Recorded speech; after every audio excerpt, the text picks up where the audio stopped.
Ouvrez les yeux. Vous êtes dans une forêt sans fin, figé sous la neige. Il règne un silence presque total, à peine troublé par le vent glacial qui siffle entre les branches. Puis, au loin, vous apercevez une silhouette, trop grande, trop fine. Ses yeux brillent dans l'obscurité comme deux braises blafardes. Depuis des siècles, dans les forêts du nord de l'Amérique, une légende persiste. On raconte qu'une créature rôde, affamée, toujours en quête de chair humaine. Ce n'est pas un simple conte pour effrayer les enfants, c'est l'un des mythes les plus terrifiants du folklore amérindien, le Wendigo. Le Wendigo prend racine dans les croyances des peuples autochtones d'Amérique du Nord, Algonquins, Cris, Ojibwés. Ces peuples vivaient dans des régions rudes où les hivers pouvaient durer des mois, où le froid et la faim menaçaient chaque village. Dans ce contexte, un tabou absolu régnait, ne jamais céder au cannibalisme. Car celui qui franchissait cette limite risquait de se transformer en Wendigo. Dans les récits, le Wendigo est décrit comme une créature gigantesque, émaciée, avec la peau collée aux os, des lèvres pourries, des yeux brillants et un cœur de glace. Toujours plus grand, toujours plus affamé, il symbolise la faim qui ne peut jamais être rassasiée. Ce n'est pas seulement un monstre.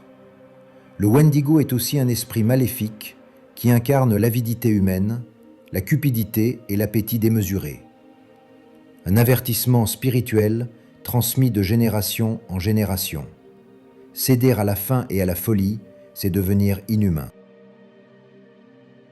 Au XIXe siècle, les colons et chasseurs européens qui s'aventuraient dans ces territoires ont entendu ces histoires. Certains disaient avoir perçu des cris inhumains dans la nuit, des hurlements venus des profondeurs des forêts du Canada et du Minnesota. Les cris rapportaient même des cas d'hommes devenant Wendigo. Le plus célèbre est celui de Swift Runner en 1879. Cet homme, ancien trappeur, passa l'hiver avec sa famille en Alberta. Quand le printemps arriva, il fut retrouvé seul. Il avait tué et mangé sa femme et ses enfants. Lors de son procès, il expliqua avoir été tourmenté par l'esprit du Wendigo. Pour son peuple, il ne faisait aucun doute, il avait été possédé. Swift Runner fut pendu le 20 décembre 1879 à Fort Saskatchewan, un territoire alors rattaché au territoire du Nord-Ouest. Le nombre exact de victimes varie encore selon les sources. 6, 8, peut-être 9. Une incertitude qui ne fait qu'ajouter à l'horreur de son histoire. Ce n'était pas un cas isolé. D'autres récits circulent. Des tribus convaincues d'avoir vu des silhouettes immenses dans la neige, des chasseurs affirmant avoir suivi des traces de pas qui disparaissaient soudainement comme si la créature s'était évaporée. Avec le XXe siècle, les récits se sont transformés. Des chasseurs et explorateurs parlaient encore de silhouettes gigantesques, croisées au détour d'un sentier gelé. Puis vint l'époque d'Internet. Sur Reddit, dans les creepypastas et sur YouTube, des témoignages circulent. J'ai vu quelque chose dans la forêt, ça ne ressemblait pas à un ours, ça me suivait. Des vidéos virales montrent des ombres qui bougent entre les arbres, présentées comme des preuves du Wendigo. Et bien sûr, le monstre s'est infiltré dans la pop culture. On le retrouve dans des jeux vidéo comme Until Dawn, dans des séries comme Supernatural, ou encore dans des films d'horreur. Chaque fois, il est représenté comme une incarnation de la faim et de la terreur hivernale. Mais il existe aussi une explication plus terre-à-terre, la psychose du Wendigo, un trouble mental documenté par des psychiatres au XXe siècle, où les personnes touchées croyaient devenir cannibales ou être transformées en Wendigo. Une maladie rare, mais réelle. Alors comment expliquer ce mythe ? Certains chercheurs évoquent des hallucinations provoquées par le froid extrême et la faim. D'autres pensent que des ours faméliques, se dressant sur leurs pattes arrière, ont pu être confondus avec des monstres. Il y a aussi la peur collective, amplifiée par les récits transmis de bouche à oreille dans des villages isolés.